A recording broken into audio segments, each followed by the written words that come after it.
Jadi terkait dengan keunggulan Magister Ilmu Pertanian di Universitas Bangka Belitung ini, apa sih bedanya dengan ilmu pertanian misalnya di perguruan tinggi lainnya?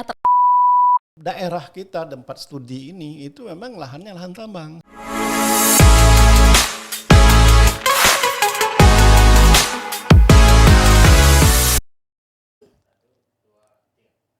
Assalamualaikum warahmatullahi wabarakatuh. Halo para sivitas akademika Universitas Bangka Belitung. UBB Bekisah kali ini bertajuk Bincang Prodi di Universitas Bangka Belitung. Bincang Prodi kali ini begitu spesial karena kita kedatangan keluarga baru, yaitu program studi baru Pasca Sarjana Magister Ilmu Pertanian. Nah, kita akan berbincang mengenai Magister Ilmu Pertanian dengan narasumber kita yang istimewa hari ini. Selamat datang Bapak Dr. Insinyur Ismet Inonu MSI. Terima kasih Bapak. Datang. Assalamualaikum. Waalaikumsalam. Terima kasih sudah hadir di studio podcastnya UBB Pak Ismet. Saya manggil Pak Ismet saja ya Pak ya. Saya agak kaku menyebutkan nama panjangnya Bapak ya. Bapak Dr. Insinyur Ismet Inonu MSI. Baik, siap Pak Ismet ya Pak. Baik, hari ini kita akan diskusi terkait dengan Magister Ilmu Pertanian Bapak. Memang di sini ada topiknya ya. Topiknya juga cukup menarik, yaitu terkait dengan merangkul lahan bekas tambang menjadi sahabat ya Pak ya. Namun sebelum kita ke sana, sebelum kita mengulik lebih lanjut terkait dengan topik tersebut, kita akan kenalan terlebih dahulu Bapak dengan Magister Ilmu Pertanian itu sendiri. Nah Bapak, boleh disampaikan perjalanan proses terbentuknya Magister Ilmu Pertanian di Universitas Bangka Belitung ini. Monggo Pak Ismet. Oke, terima kasih Mbak. Jadi Magister Ilmu Pertanian ini merupakan hasil kesepakatan kesepakatan kita antara dua program studi S1 yang sudah ada, yaitu agroteknologi dan agribisnis yang lingkup di bidang ilmu pertanian gitu ya. Karena di EPPB kan ada ilmu pertanian, ada perikanan, ada biologi gitu ya. Nah, kita merangkul yang pertaniannya. Nah, mengapa kita ambil Magister Ilmu Pertanian, bukan Magister Ilmu Agroteknologi atau Magister Ilmu Agribisnis? Karena kita akan memadukan keilmuan pertanian itu, jadi tidak terkotak-kotak dalam satu kebijakan, dalam satu perencanaan ya. Nah, aplikatifnya seperti itu. Nah, mengapa harus kita buat magister? Karena memang penguatan kita itu kita anggap sudah cukup di sarjananya ya, sarjana, baik itu dari riset-riset dosen, kemudian riset-riset mahasiswa, kemudian ke arah penguatan sumber daya manusianya, sehingga kita anggap ini bidang ilmu pertanian ini sudah bisa untuk kita buat dengan jenjang yang lebih tinggi lagi, yaitu jenjang magister ya. Magister, karena kita anggap sarjana itu sudah cukup mapan lah gitu ya, dari sisi kesiapan SDM, dari sisi kematangan di dalam riset-riset dan sebagainya. Jadi kita anggap bisa lebih tinggi dari situ lagi gitu. Oke, gitu. Jadi memang persiapkan SDM-nya juga ya Pak ya, betul. Di sana ya seperti itu. Dan memang urgensinya juga di Kepulauan Bangka Belitung juga memang sebegitu penting ya Pak ya, begitu. Jadi latar belakang lainnya terutama adalah langkanya Magister Ilmu Pertanian itu. Jadi Magister Ilmu Pertanian ini di Indonesia itu hanya 4 Mbak. Ada seluruh Indonesia. Jadi waktu kita mau membandingkan, di mana kita agak kesulitan karena hanya 4, yang lain tuh banyak yang lebih spesifik seperti tadi Magister Ilmu Agroteknologi atau Ilmu Agronomi. Lalu ada Magister Ilmu Agribisnis. Nah, kita menggabungkan keduanya.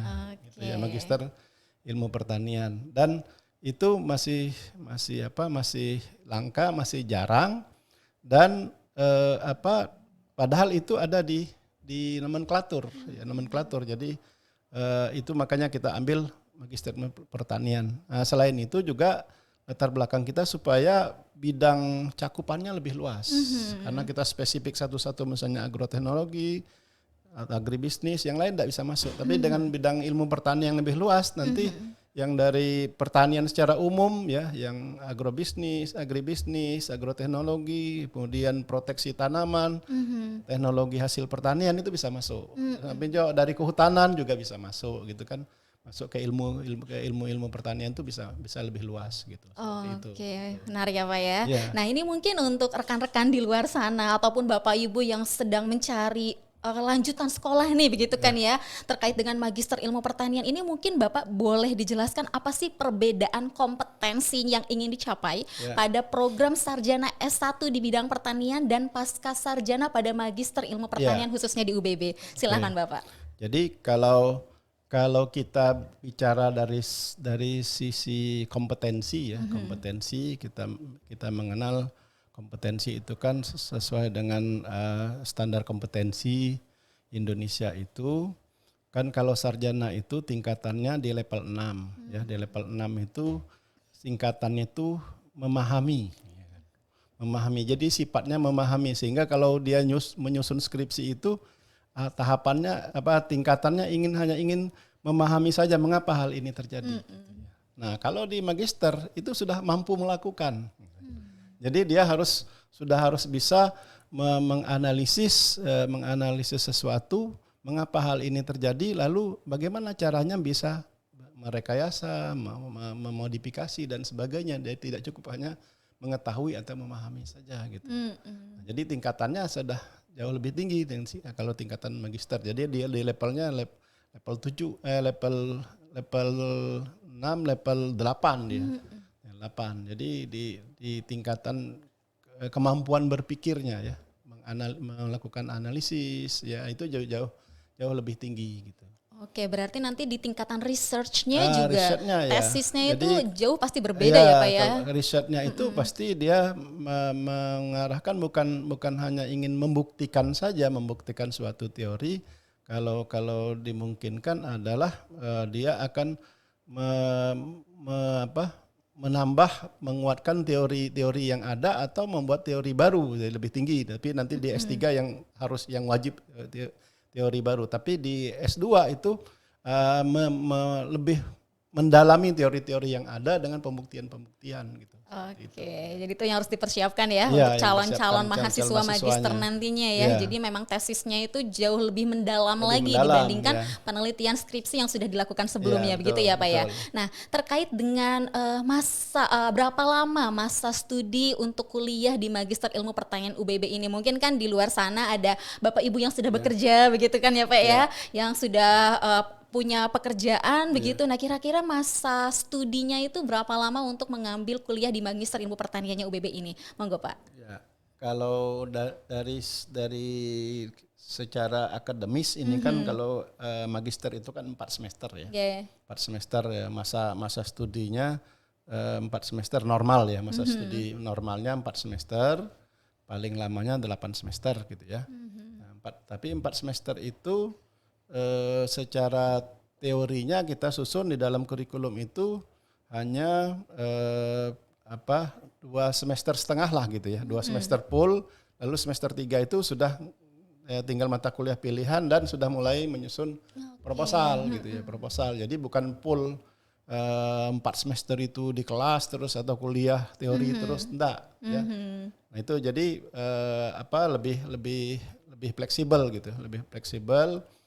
Yang dari mata kuliah wajibnya itu hanya kita susun hanya 24 SKS.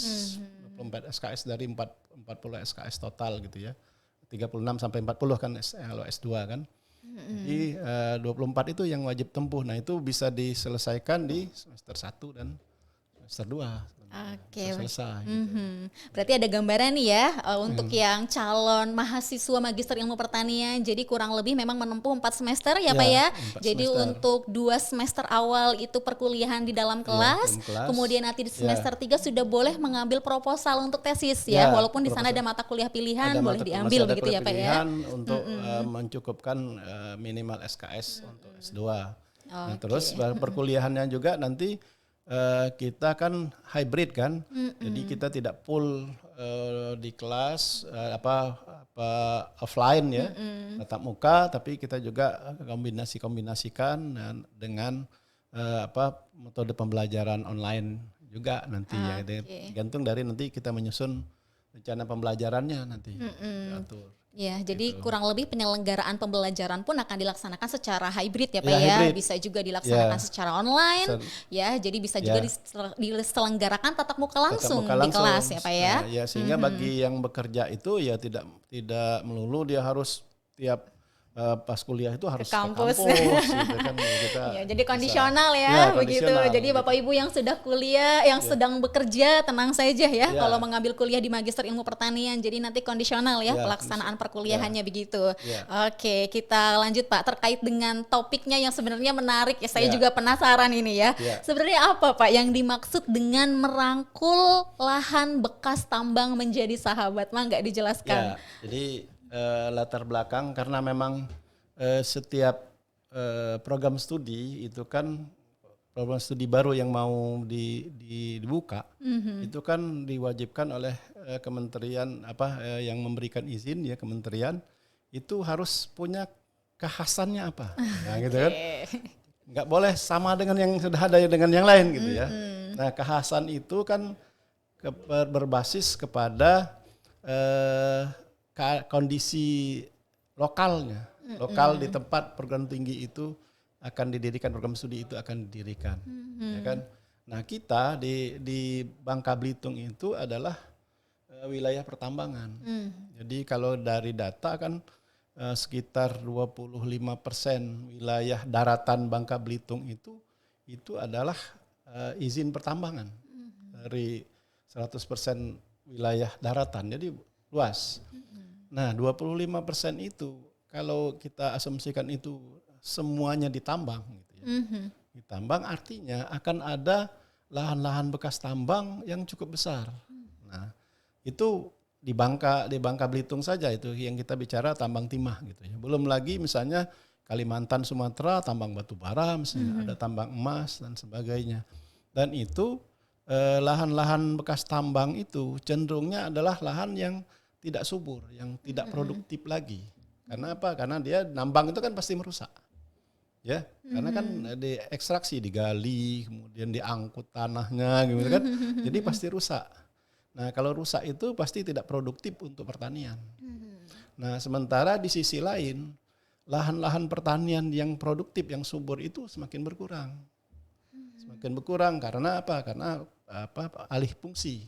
Alih fungsi lahan baik itu untuk pertambangan, industri, perumahan dan sebagainya sehingga lahan pertanian itu semakin berkurang. Nah, disitulah pemikiran kita mengapa lahan bekas tambang itu meskipun dia secara kondisinya kurang menguntungkan untuk dibudidayakan tanaman, tapi itu adalah potensi karena luasannya akan semakin bertambah setiap tahun karena kan izin tambang orang menambang itu semakin banyak gitu ya. Betul, Pak. Semakin banyak. Nah, itu memang tidak satu-satunya pemanfaatan menjadi lahan pertanian karena pemanfaatan lahan bekas tambang itu bisa yang lain-lain. Tetapi karena kita bicara mengenai untuk menambah lahan pertanian yang semakin sempit, nah itu kita memandang potensi lahan bekas tambang itu bisa dijadikan untuk lahan pertanian. Nah disitulah tadi kita merangkul itu, gitu ya.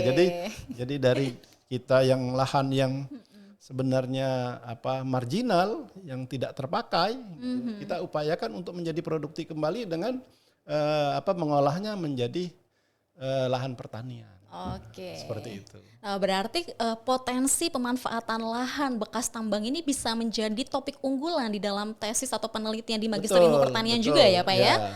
Jadi sesuai dengan visi kita, visi program studi kita adalah ingin menjadi program studi Magister Pertanian yang unggul khususnya di bidang pengelolaan pemanfaatan lahan pasca tambang untuk pertanian. Nah, dengan memanfaatkan potensi lokal. Sudah jelas di visi misinya juga ya Pak ya. Nah, sehingga nanti semua kan namanya sudah visi misi itu semua capaian kurikulum, kemudian mata kuliah khasnya itu kita masukkan ke arah bagaimana lahan pasca tambang. Oke, semakin menarik. Mungkin ini ada juga kaitannya dengan pertanyaan berikutnya ya, Pak ya. Jadi memang terkait dengan keunggulan. Tadi Bapak juga sudah nge-mention ya bahwa ini memang kekhasan gitu ya. Nah, jadi terkait dengan keunggulan Magister Ilmu Pertanian di Universitas Bangka Belitung ini, apa sih bedanya dengan ilmu pertanian misalnya di perguruan tinggi lainnya terkait dengan tidak hanya kekhasan yang Bapak sampaikan tadi ya, lokasi yang berpotensi misalnya, apakah juga ada apa ya istilahnya mungkin pertanian lokal yang bisa juga menjadi keunggulan Magister Ilmu Pertanian di UBB ini, begitu Bapak? Silahkan. Ya, terima kasih. Jadi memang dari segi keunggulannya itu yang terutama tadi karena kita memang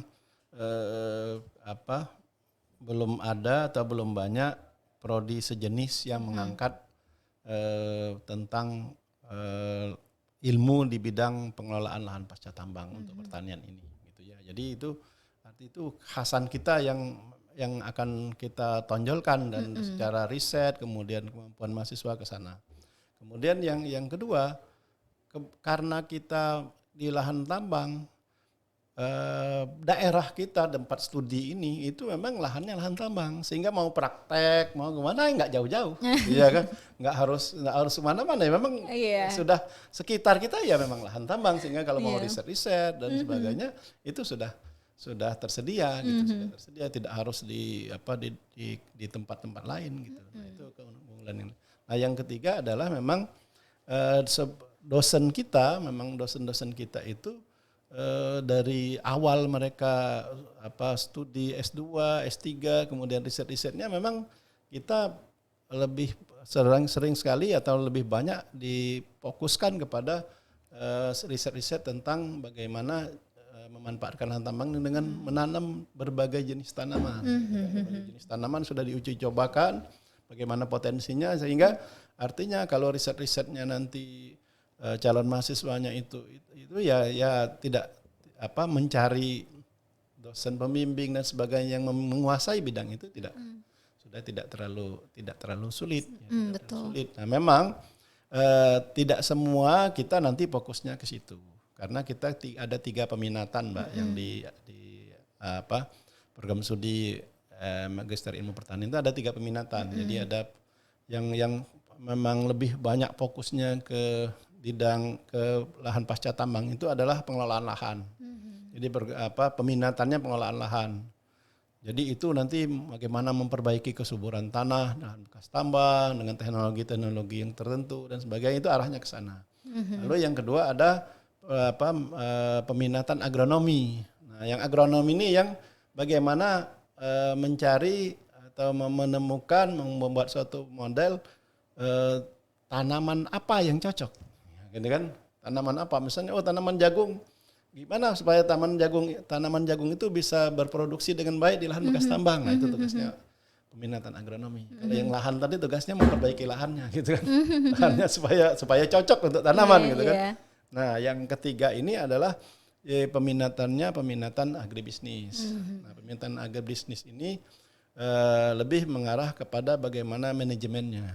Jadi manajemen bisnis dari kegiatan-kegiatan di bidang pertanian itu, mulai dari tahapan-tahapan merencanakan, kemudian melaksanakan budidaya sampai kepada pemasarannya. Nah, itu di agribisnis. Dan biasanya yang ini yang mengakomodasi yang tadi kata Mbak tadi yang mungkin basicnya, saya bukan basicnya pertanian tapi ekonomi, bisa gitu. Karena dia milih nanti peminatannya ke agribisnis, lebih belajar kepada manajemen produksi, manajemen sumber daya di bidang pertanian dan sebagainya, ya tidak saklek kepada teknologi, teknologi agroteknologi seperti itu.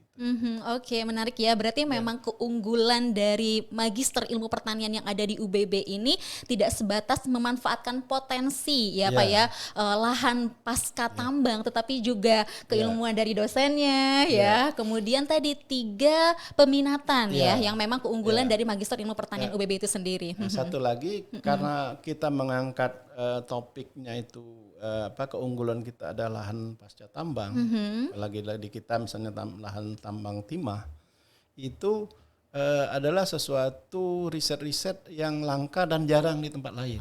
Sehingga kalau kita publikasi, seminar, publikasi di jurnal itu biasanya peluangnya untuk accepted dan publish ya, lebih lebih orang ini lebih mudah gitu ya. Karena jarang ada kasus. Karena risetnya memang minoritas dan memang hanya ada di beberapa lokasi tertentu saja, begitu ya Pak Ismet ya. ya. Apalagi lebih spesifik lagi ke lahan bekas tambang timah. Tempat lain ada lahan tambang tapi tambang batu bara.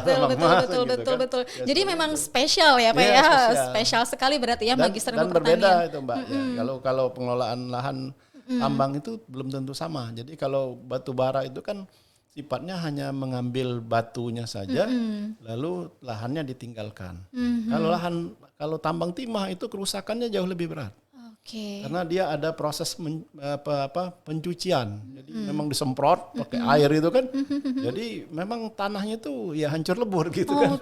Kalau dibanding dengan batu bara. Jadi memang lebih spesifik lagi, lebih tantangannya lebih berat lagi. Betul sekali Pak, setuju sekali saya. Wah ya, jadi memang ini menjadi daya tarik ya Pak ya semestinya ya untuk calon mahasiswa yang memang tertarik untuk melanjutkan sekolah di Magister Ilmu Pertaniannya UBB. Nah, terkait dengan linearitas keilmuan Bapak, saya juga penasaran, tadi Bapak sempat menyatakan ya, sebenarnya apakah hanya lulusan sarjana pertanian saja Pak yang bisa mengambil program Magister Ilmu Pertanian ini? Monggo Pak Ismet. Ya, kita membuat Magister Ilmu Pertanian itu sebenarnya supaya tadi cakupannya lebih luas, tidak terlalu spesifik. Jadi cakupannya lebih luas bidang ilmu pertanian dalam arti luas. Jadi dalam arti luas itu bisa dari kehutanan bisa masuk gitu ya.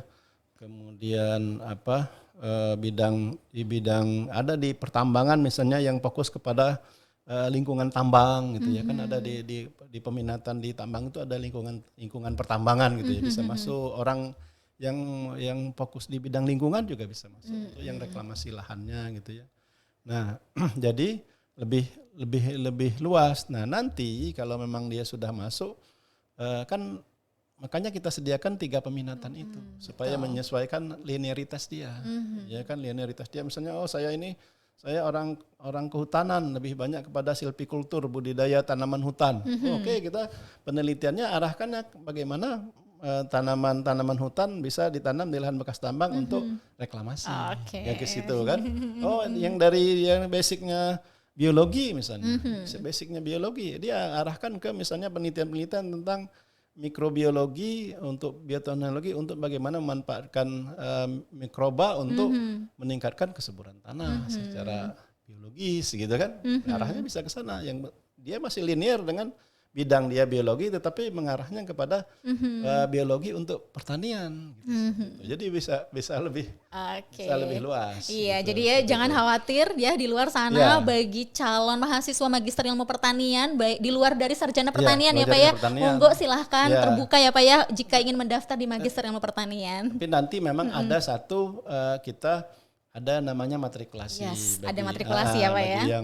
Yang di luar bidang ilmu yang S1-nya tidak pertanian, kita ada 4 mata kuliah matrikulasi sebelum dia perkuliahan. Oke, siap. Nah, terkait dengan profil lulusan Magister Ilmu Pertanian UBB boleh disampaikan seperti apa Pak Ismet, silahkan. Ya, profil lulusan yang kita buat itu kan kalau di dalam pedomannya kan tidak boleh lebih dari 5, jangan banyak-banyak gitu ya. Nanti mahasiswanya bingung saya mau jadi apa. Betul ya. Pak.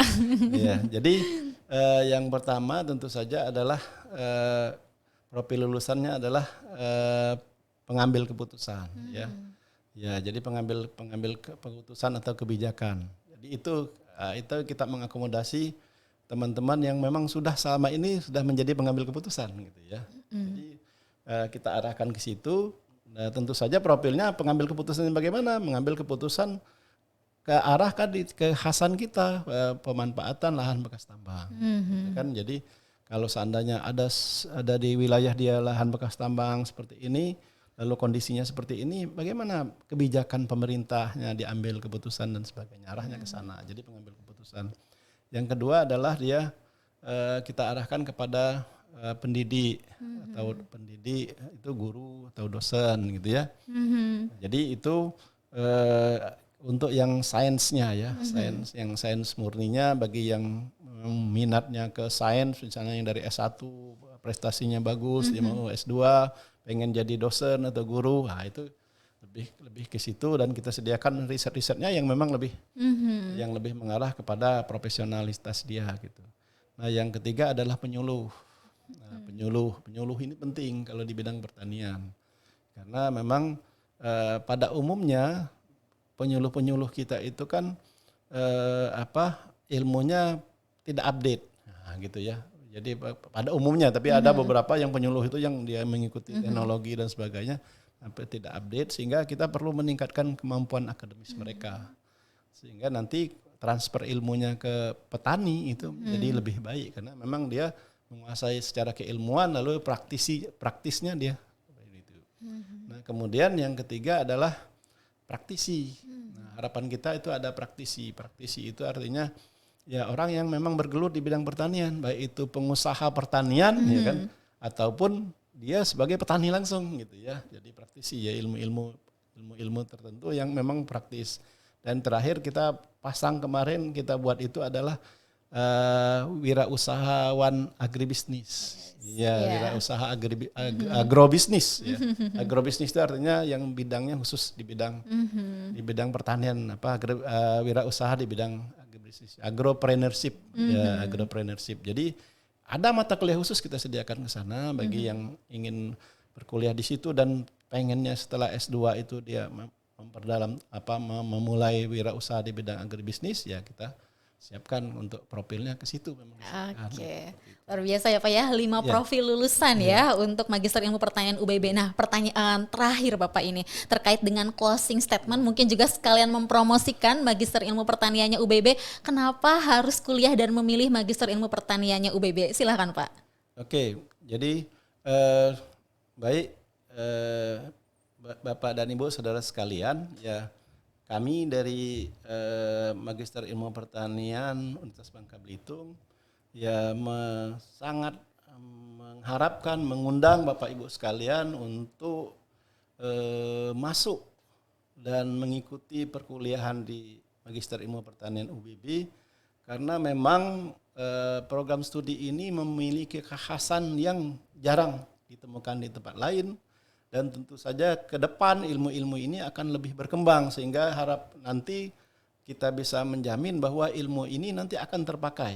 Jadi tidak sia-sia mengambil kuliah di MIP, ya ilmu ini akan terpakai dan kita siap melayani ya, mendidik para mahasiswa nanti untuk memang benar-benar menjadi magister ilmu pertanian yang mempunyai keunggulan tertentu, kekhasan tertentu, terutama dalam pengelolaan lahan bekas tambang dan pemanfaatan potensi lokal di wilayah masing-masing.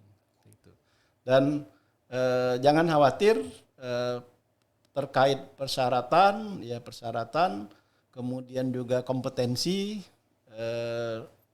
Ada juga mungkin yang mengkhawatirkan akreditasi. Nah, itu memang tugas kami sebagai pengelola Magister Ilmu Pertanian adalah menjamin itu supaya ketika mahasiswanya menyelesaikan magisternya, kita sudah kita jamin akreditasi, karena itu adalah jaminan kita juga terhadap Kemdikbud yang mengeluarkan izin. Ya, jadi jangan khawatir, karena ada beberapa yang gini gimana akreditasinya? Ya memang kalau di awal nggak bisa langsung akreditasi B, tetapi akreditasi B itu ditempuh setelah ada proses, setelah ada mahasiswa. Itu yang akan kita kejar, sehingga nanti ketika mahasiswanya selesai, akreditasi itu akan kita peroleh. Jadi jangan khawatir, dan kebetulan juga ya memang untuk para calon mahasiswa yang ada di Bangka Belitung, terutama yang dari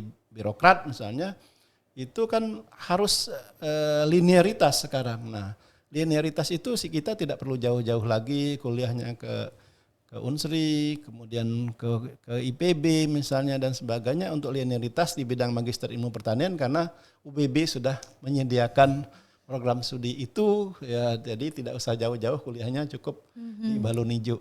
Ya, betul sekali Pak Ismet. Oke, masih ada Bapak? Cukup Jelas, ya, baik terima kasih banyak Bapak Dr. Ismet untuk sharing sessionnya ya, memberikan banyak pencerahan untuk calon mahasiswa Magister Ilmu Pertanian di luar sana. Begitu, terima kasih banyak Bapak, Sama-sama, salam ya. sehat selalu. Baik, demikian sharing session kita hari ini, sampai bertemu di kesempatan selanjutnya. Saya Aisyah, mohon undur diri, wassalamualaikum warahmatullahi wabarakatuh.